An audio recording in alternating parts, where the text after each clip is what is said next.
વિષય ગણિત પાઠ 8 નકશા આલેખન. હવે આજે તમને ગુજરાતમાં દાંડિયા રમાય છે તેની વિશે માહિતી આપીશું. ભારતમાં દાંડિયા ઉત્સાહ અને ઉમંગથી ઉજવવામાં આવે છે. નાના મોટા દરેક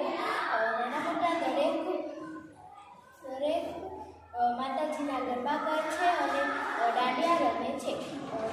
અંબાજીએ મહિષાસુર રાક્ષસ સામે 9 દિવસ યુદ્ધ કર્યું. 10મા દિવસે માતાજીએ મહિષાસુર રાક્ષસનો વધ કર્યો. આથી ગુજરાતમાં દાંડિયા રમવામાં આવે છે.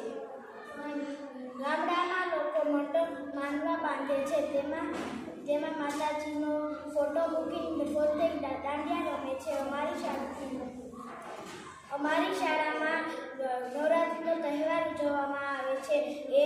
નવરાત્રિ એક મોટો તહેવાર છે.